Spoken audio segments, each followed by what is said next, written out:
In the spring of 1886, a Choctaw Nation surveyor named Elias Folsom rode into the Kiamichi River valley with a government-issued compass and a leather-bound field book.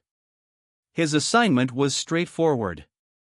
He was to map land parcels for the nation's growing population of intermarried citizens and permitted white traders who had made their homes along the river's winding course. He was 34 years old, a man of mixed Choctaw and Scottish ancestry, educated at the Choctaw Academy in Kentucky, and he had performed this same work dozens of times before.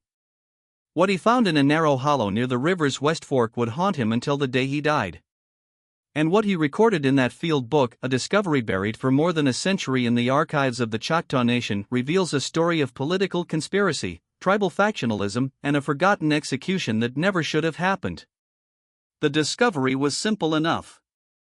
A human skeleton, partially exposed by spring rains, lying in a shallow grave that had been hastily dug and poorly covered. Beside the remains, Folsom found a rusted badge, the distinctive star of a Choctaw Lighthorseman. And inside the skull, a single bullet hole. Folsom knew the stories. Every citizen of the Choctaw Nation knew the stories. But this skeleton wasn't just another victim of the lawlessness that had engulfed Indian Territory in the years after the Civil War. This was different. This was a murder that the nation's own government had tried to erase. And the investigation that followed Folsom's discovery would expose a conspiracy reaching into the highest levels of tribal politics, an alliance between powerful Choctaw families and the federal court at Fort Smith, and a secret that had remained buried for more than a decade. The skeleton belonged to a man named Solomon McCurtain. To understand the murder of Solomon McCurtain and the silence that followed it, we must first understand the world into which he was born. The Choctaw Nation of the 1880s was a place caught between two impossible futures. On one side stood the old ways, the traditional government of chiefs and district councils, the communal ownership of land, the light horsemen who enforced tribal law with a certainty that brooked no argument. On the other side stood the relentless pressure of American expansion, railroads slicing through tribal territory, coal mines opening in the hills, federal courts extending their jurisdiction over Indian land, and white settlers pushing at every border. By 1880, the Choctaw Nation had become something it had never intended to be, a place where wealth and power were rapidly concentrating in the hands of a small mixed-blood elite who had learned to navigate the American legal and economic systems. These men, the progressives, they called themselves, controlled the coal leases, the railroad contracts, the trading posts along the New Katy Railroad line. They had intermarried with white families, sent their children to American universities, and built brick mansions in the growing towns of Atoka and McAllister. They saw the future clearly. The Choctaw Nation could either adapt to American ways or be crushed by them. Opposing them were the nationalists, traditionalists who believed that the Choctaw people had survived removal from their ancestral homelands, endured the Trail of Tears, and rebuilt their nation in Indian Territory precisely because they had maintained their sovereignty, their language, and their laws. The nationalists were not opposed to progress. They simply believed that progress must happen on Choctaw terms, through Choctaw institutions, under Choctaw control. Their most powerful weapon was the light horseman, the tribal police force that answered to the district chiefs and the principal chief, not to the federal courts. By 1884, this factional divide had become a bloody chasm. In that year, a prominent nationalist named Charles Wilson, himself a light horseman and a U.S. deputy marshal, was brutally murdered. His killers were progressives, and the case became a cause célèbre, revealing the depths of political violence within the nation. The execution of Charles Wilson's killer, Jackson Crow, was the first of several violent incidents that would tear the Choctaw Nation apart. 10 years later, a nationalist named Ceylon Lewis would go on a killing spree against progressives, resulting in mass trials and further miscarriages of justice. But between these two famous cases lies another murder, one that the official records barely mention, one that the Choctaw government actively tried to suppress. The murder of Solomon McCurtain. Solomon McCurtain was born around 1850, the son of a prominent Choctaw family with deep roots in the Kiamichi River Valley. His father had been a district captain, his uncle a member of the tribal council. The McCurtain name carried weight in the nation.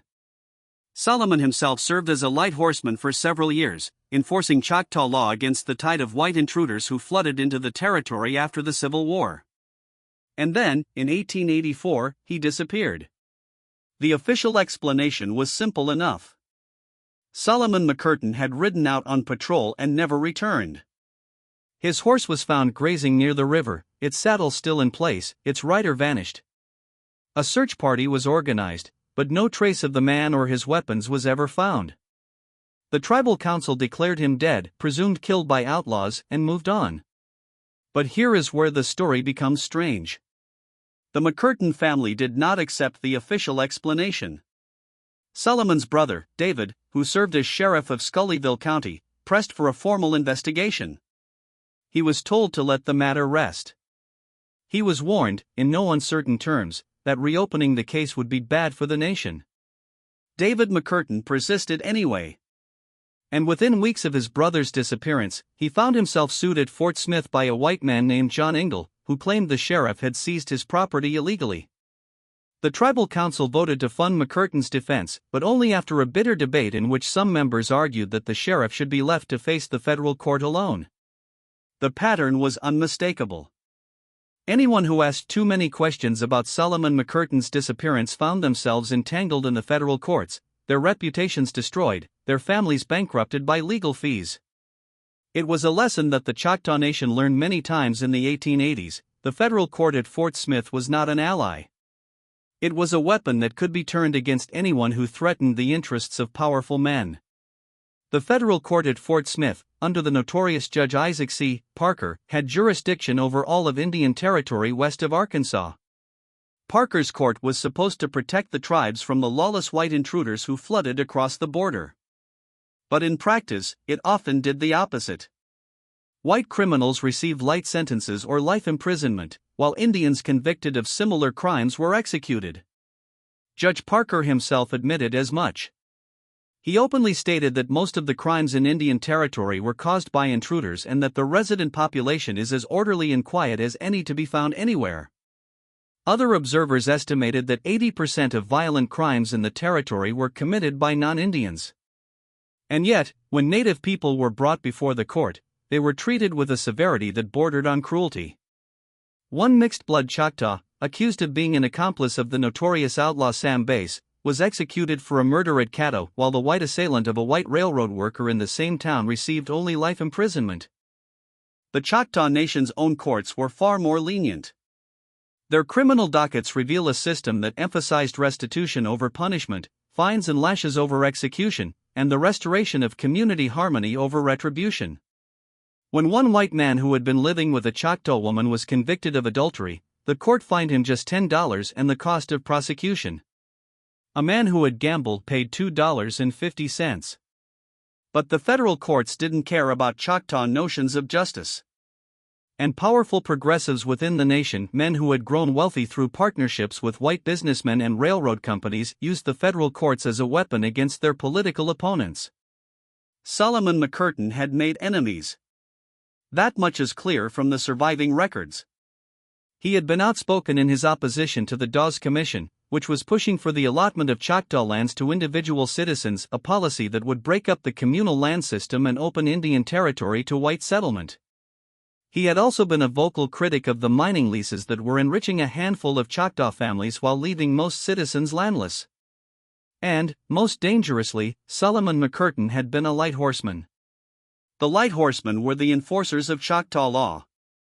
They had the authority to arrest anyone within the nation's borders, including white men who had entered the territory without permits, white men who were running illegal whiskey, white men who were squatting on tribal land. And they had the authority to use deadly force when necessary. In the 1880s, the Lighthorsemen found themselves caught between two impossible demands. The Choctaw people expected them to enforce tribal law against the flood of white intruders. But the federal courts and the powerful progressives who could access them increasingly treated the Lighthorsemen as criminals for doing their duty. Consider the case of a deputy sheriff of Jack's Fork County who was forced to kill a bootlegger during an arrest. The deputy was charged with murder in federal court. The tribal council eventually funded his defense, but only after a long and bitter debate. In another case, a national Lighthorseman and a deputy sheriff of Kiamichi County were forced to kill a non-citizen named Alexander Shield when he resisted arrest. The council appropriated $500 for their attorney's fees, explicitly noting that it is the duty of the nation to defend her officers when they become involved in difficulties while engaged in the legitimate discharge of their duties. But some light horsemen weren't so lucky. Solomon McCurtain had been involved in a particularly controversial arrest a few months before his disappearance.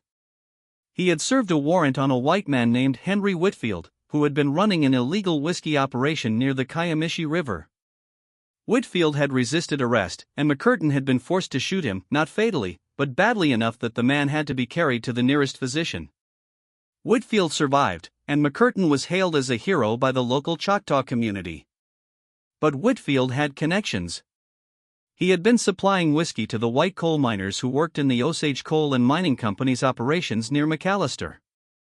And the Osage Coal and Mining Company had powerful friends, including James Jackson McAllister himself, a white man who had married a Chickasaw woman and become a citizen of the Choctaw Nation, and who controlled a vast network of coal leases that made him one of the wealthiest men in Indian Territory. James Jackson McAllister had arrived in Indian Territory in 1869, armed with a map of coal outcrops drawn by an army engineer who had surveyed the region decades earlier. Because he was not a Choctaw citizen, he could not own land. But he could lease it, and once he married a Choctaw woman, he gained the rights of citizenship and began buying land outright. By the 1880s, McAllister controlled a significant portion of the Choctaw coal industry, and he had become one of the most influential men in the nation. Henry Whitfield was McAllister's man. And when Solomon McCurtain shot him, Whitfield's associates in the federal court at Fort Smith began making noise about arresting the Lighthorseman for assault with intent to kill. McCurtain went into hiding. Then he went out on patrol and never came back. Elias Folsom's discovery in the spring of 1886 changed everything. The surveyor recognized the badge of a light horseman instantly. He knew what it meant. A tribal officer had been murdered and his body hidden, probably by the very men who had claimed to be searching for him. Folsom marked the grave's location in his field book and rode to the nearest telegraph office, sending word to the principal chief's office in Tuskahoma. The response was immediate and, to Folsom's surprise, hostile. A representative of the principal chief arrived within days and ordered Folsom to cease his investigation. The body, he was told, would be removed and given a proper burial. Folsom was to say nothing about what he had found. The matter was closed. But Folsom had already made copies of his field book notes. And he had a friend in the Choctaw Council, a nationalist named Elijah Pitchlynn, who was deeply suspicious of the nation's increasingly powerful progressive faction. Pitchlynn had been fighting a losing battle against the encroachment of federal courts and the privatization of tribal lands. He saw Solomon McCurtain's disappearance as part of a larger pattern of lawlessness that was destroying the Choctaw Nation from within. Pitchlynn quietly contacted the McCurtain family, and David McCurtain, the sheriff of Scullyville County, Solomon's brother, began his own investigation. What he found was a conspiracy far more elaborate than anyone had suspected. David McCurtain's first discovery was the most disturbing: his brother had not been killed by outlaws. He had been killed by fellow Choctaws, men who had been sent to arrest him. Henry Whitfield, the whiskey seller, had filed a formal complaint with the U.S. Marshal's office in Fort Smith. The complaint charged Solomon McCurtain with assault with intent to kill. A warrant was issued. And the warrant was served, not by federal marshals, but by a group of Choctaw citizens who were acting on behalf of the Marshal's office. These men were progressives, members of the faction that controlled the coal leases and the railroad contracts. They had been deputized by the federal court specifically to arrest Solomon McCurtain, and they had been told to bring him in alive, or not at all. The details of the confrontation are murky. What is known is that 6 men surrounded McCurtain's camp near the Kiamichi River. There was a struggle. A gun went off, or several guns went off. The testimony is conflicting. When the deputies left, McCurtain was dead, shot through the back of the head at close range. The deputies claimed self-defense. McCurtain had drawn his weapon, they said. He had fired first. They had no choice but to respond. But the forensic evidence, such as it was, told a different story. The bullet hole was in the back of McCurtain's skull. He had been shot while fleeing. The deputies didn't report the killing. They didn't bring the body in. They took his badge, threw it into the bushes, and buried the corpse in a shallow grave. And then they reported that McCurtain had disappeared, presumably killed by outlaws. The official investigation was called off. The matter was dropped. This was not the end of the story, but it was the beginning of a cover-up that would last for decades. The men who had killed Solomon McCurtain returned to their ordinary lives. Some of them held positions in the Choctaw government. One of them, John LaFleur, was a member of the tribal council. Another, William Anderson, was a judge in the Mashilatubi district. They were respected men of influence, men who had the ear of the principal chief. How is it possible that such men could murder a lighthorseman, a tribal officer, and suffer no consequences? The answer lies in the peculiar legal structure of Indian Territory in the 1880s. The Choctaw Nation had its own courts, but those courts were increasingly subordinate to the federal court at Fort Smith. Any Choctaw citizen could be tried in federal court for any crime, and the federal court had a habit of accepting any testimony that white men or progressive Choctaws chose to offer. David McCurtain attempted to bring his brother's killers to justice. He filed a complaint with the Choctaw District Court, charging the deputies with murder. The district court agreed to hear the case, but then the defendant's lawyers filed a motion to remove the case to federal court. The motion was granted. And in federal court, the killers had powerful friends. Henry Whitfield testified that Solomon McCurtain had attacked him without provocation, that the light horseman had been acting on his own authority, not under the authority of the Choctaw Nation. The deputies testified that they had been acting in good faith, that McCurtain had fired first, that they had no choice but to defend themselves. The judge, a white man appointed by the President of the United States, instructed the jury to disregard any evidence that suggested the deputies had acted improperly. The verdict was predictable. Not guilty. But here is the part of the story that no one tells. The federal court that acquitted Solomon McCurtain's killers was not an impartial tribunal. It was part of a larger system of white supremacy that had been deliberately designed to destroy the autonomy of the Choctaw Nation. The court at Fort Smith was not simply a venue for justice, it was a weapon of colonial conquest. The Choctaw Nation fought back. In 1885, the Tribal Council petitioned Congress to move the federal courts away from Indian Territory, suggesting Paris or Denison, Texas, as alternatives. The distance to Fort Smith made it nearly impossible for Choctaw citizens to access the courts, and the expense of transporting witnesses from remote parts of the nation was crippling. Congress responded in 1889 by placing the southern part of the Choctaw Nation under federal courts at Paris. But this was a victory that came with a terrible price. At the same time, Congress established a federal court within Indian Territory itself, at Muskogee. This court was even more dangerous than Fort Smith. It was on Indian land, it was surrounded by the people it was designed to subjugate, and it represented the final step in the destruction of tribal sovereignty. The Muskogee Court, the Choctaw Council declared in a resolution, had become a nucleus of foreign ideas and customs, and belonged outside national territorial limits so the Indians could better control problems by their own methods. The resolution went nowhere. In 1890, a new division of the Muskogee Court was located at McAllister, the town founded by James Jackson McAllister, the coal baron who had made his fortune through the exploitation of Choctaw resources. In 1895, the jurisdiction of Fort Smith and Paris ended altogether, and all of Indian Territory was placed under a new federal court known as the Southern District, Indian Territory. The Choctaw Nation was no longer in control of its own legal system. The investigation into Solomon McCurtain's death did not end with his killer's acquittal. David McCurtain continued to fight for justice. He wrote letters to the principal chief, to the tribal council, to the federal courts. He filed appeal after appeal. He spent his family's money on lawyers' fees, investigators, and witnesses. And slowly, he began to piece together the truth. The men who had killed his brother were not simply operating on their own. They had been directed to arrest McCurtain by powerful men in the Choctaw government, men who saw the light horseman's investigation into Henry Whitfield's whiskey operation as a threat to their own interests. Whitfield had been supplying whiskey to the coal mines, and the coal mines were controlled by the progressive faction. If McCurtain had succeeded in shutting down Whitfield's operation, he would have exposed the network of corruption that was enriching the progressive elite. He had to be silenced, and the federal court, with its promises of impartial justice, was the perfect instrument. The evidence of this conspiracy had been there all along, hidden in plain sight. The tribal council had refused to fund the investigation into Solomon McCurtain's disappearance. The principal chief's office had ordered Elias Folsom to stop his inquiries. The federal court had acquitted the killers despite overwhelming evidence of their guilt.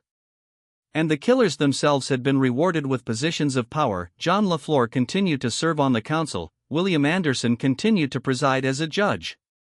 But there was one more piece of the puzzle, a piece that would only come to light decades later. During the 1890s, the Dawes Commission began the process of allotting Choctaw lands, breaking up the communal holdings into individual parcels, distributing the remaining land to white settlers and freedmen. The allotment process was a disaster for the Choctaw people, but it was a bonanza for the progressive elite. They had spent years positioning themselves to profit from the privatization of tribal lands, and they had not been above using murder to eliminate their opponents. Solomon McCurtain had been a staunch opponent of allotment. He had argued, passionately, that the Choctaw people would be destroyed if their lands were divided and sold. He had pointed to the history of the Cherokee Nation, which had gone through a similar process decades earlier and had been devastated by it. He had urged the Choctaw people to resist the Dawes Commission with every legal means available. And for his trouble, he had been murdered. David McCurtain died in 1898, his brother's killers unpunished, his family's fortune exhausted by legal fees. The case of Solomon McCurtain was closed, forgotten, buried in the archives. The skeleton that Elias Folsom had found remained in its shallow grave, the rusted badge of a Lighthorseman still lying beside it. But the story did not end there. In 1907, Oklahoma became a state, and the Choctaw Nation was dissolved. The tribal courts were abolished. The Lighthorsemen were disbanded. The council met for the last time in the Capitol building at Tuskahoma, a magnificent brick edifice that had been completed in 1884, the same year Solomon McCurtain disappeared. The building still stands today, a museum of Choctaw history, its exhibits telling the story of a proud people who survived removal, survived the Civil War, survived the destruction of their government. But there is no exhibit about Solomon McCurtain. There is no mention of the Lighthorseman who was murdered by his own people. There is no record of the conspiracy that reached into the highest levels of tribal power. Why? Because the Choctaw Nation has never fully confronted the trauma of those years. The factionalism that tore the nation apart in the 1880s and 1890s is still a painful subject, the wounds have never fully healed. The nationalists and progressives fought for the soul of the Choctaw people, and when the federal government abolished tribal sovereignty, both sides lost. The progressive elite who had enriched themselves through coal leases and land deals were eventually dispossessed themselves, their wealth stripped away by the allotment process. The nationalists who had fought to preserve tribal sovereignty saw their institutions destroyed by federal law. Both sides blamed the other. And both sides had blood on their hands. Solomon McCurtain was not the only murder victim of the Choctaw factional violence. But his case is unique in one important respect. It was the first murder in which the killers used the federal court system to legitimize their crime. Charles Wilson, the nationalist Lighthorseman murdered in 1884, was killed by progressives who acted without legal cover. Ceylon Lewis, who went on a killing spree against progressives in 1894, acted outside the law. But Solomon McCurtain was killed by men who were legally deputized, men who had the authority of the federal court behind them. It was a new kind of murder, a murder that used the machinery of justice to destroy justice itself. It was a murder that could not be punished because the system that should have punished it was complicit in the crime. And it was a murder that has been largely forgotten because it reveals something deeply uncomfortable about the Choctaw Nation's history, a truth that neither side of the political divide is eager to confront. There is a final twist to this story, a discovery that Elias Folsom made 3 years after finding the skeleton. He was working on a survey near Atoka when he came across a collection of old letters in an abandoned cabin. The cabin had belonged to Henry Whitfield, the whiskey seller whose arrest had triggered McCurtain's murder. The letters were addressed to James Jackson McAllister, the coal baron. They discussed, in coded terms, the problem of the Lighthorseman. They referenced payments made to certain federal officials in Fort Smith. And they ended with a chilling phrase, "The Kiamichi matter is settled. No one will speak of it again." Folsom took the letters to the principal chief's office. He was told, again, to forget what he had found. The letters were confiscated. Folsom was threatened with prosecution for theft if he spoke about them. He kept his silence until his death in 1912. What happened to those letters is a mystery in itself. They were not included in the official records. They are not in any archive. They have disappeared, likely destroyed by someone who wanted to protect powerful men and their families from disgrace. But the memory of Solomon McCurtain has not disappeared. In the years before his death, Folsom told the story to his children, and they told their children, and the story survived, fragmented, distorted, but present. Today, in the small Choctaw communities scattered across southeastern Oklahoma, there are still people who whisper the name of the Lighthorseman who was murdered by his own people. What does Solomon McCurtain's story tell us about the Choctaw Nation in the years before statehood? It tells us that the nation was not a simple victim of white oppression, it was also a place of internal conflict, political intrigue, and moral compromise. The progressive elite who enriched themselves through coal and railroad deals were not simply traitors to their people. They genuinely believed that integration with American society was the only way to survive. They sent their children to American schools, adopted American business practices, and tried to remake the Choctaw Nation in the image of their white neighbors. But in the process, they made common cause with the very forces that were destroying tribal sovereignty. They used the federal courts to silence their political opponents. They turned the Lighthorsemen, the protectors of the people, into targets of federal prosecution. And they allowed murderers to walk free because the victims had been inconvenient. The nationalists were not innocent either. Their resistance to change often veered into violence. Ceylon Lewis killed progressives in a spree of vengeance that shocked even his allies. The Lighthorsemen, for all their heroism, sometimes overstepped their authority, using violence against non-citizens in ways that made federal intervention inevitable.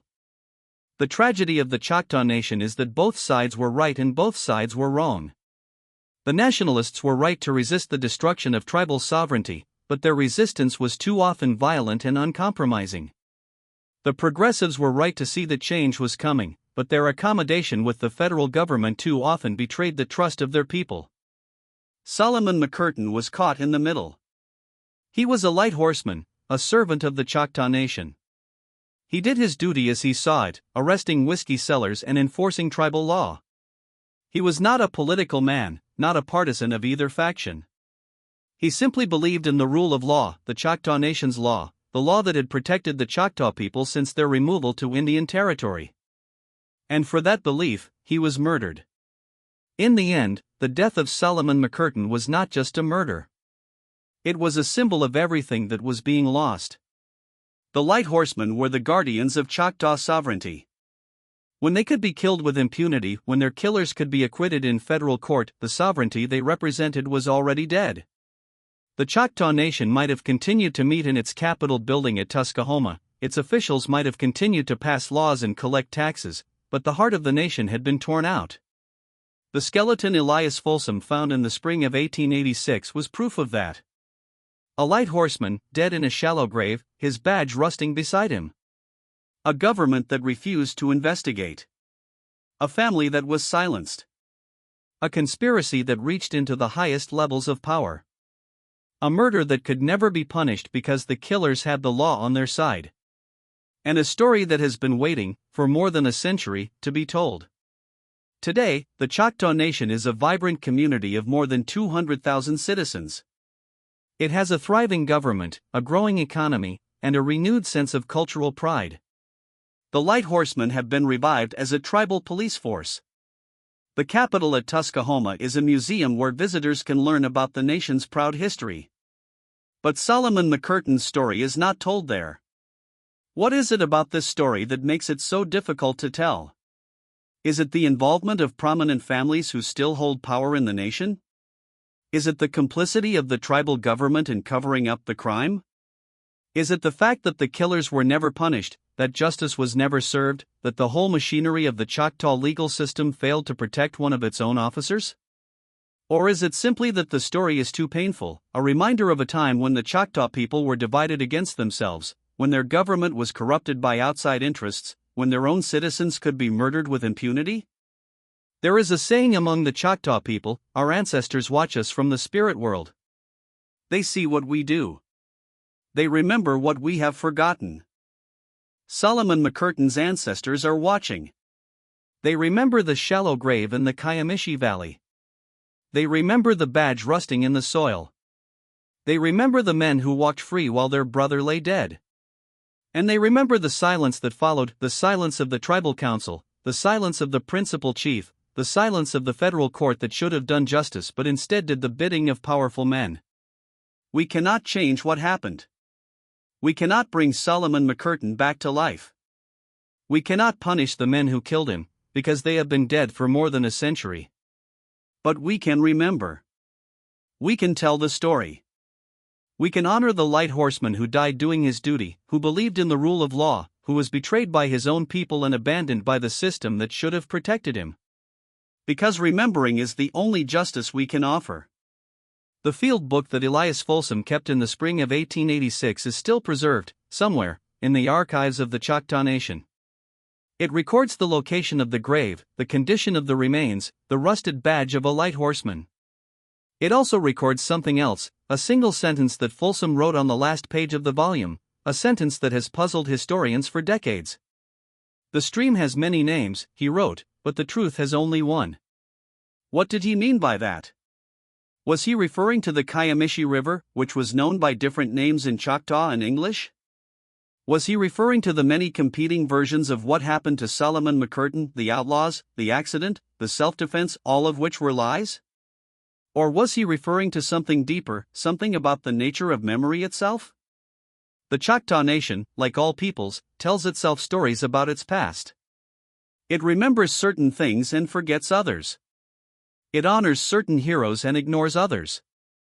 It creates myths to explain suffering and legends to justify power. Solomon McCurtain's story is a story that the Choctaw Nation has chosen to forget. It is inconvenient. It is painful. It challenges the narrative of victimhood that has sustained the nation through decades of dispossession.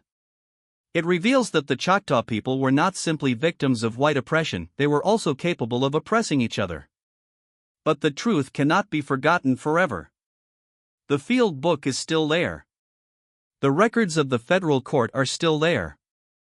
The memory of the light horseman who was killed by his own people is still there, waiting to be acknowledged. Solomon McCurtain died in the spring of 1884, murdered by men who had been legally deputized by the federal court at Fort Smith. His body was buried in a shallow grave. His badge was thrown into the bushes. His government refused to investigate. His killers were acquitted. His brother spent a lifetime trying to clear his name. But the truth did not die with Solomon McCurtain. It survived in the memories of his family, in the field book of Elias Folsom, in the letters that were confiscated and destroyed, in the whispers that still echo through the communities of the Kiamichi Valley. And it survives in this story, a story of a man who did his duty, who believed in justice, who was betrayed by the very people he had sworn to serve.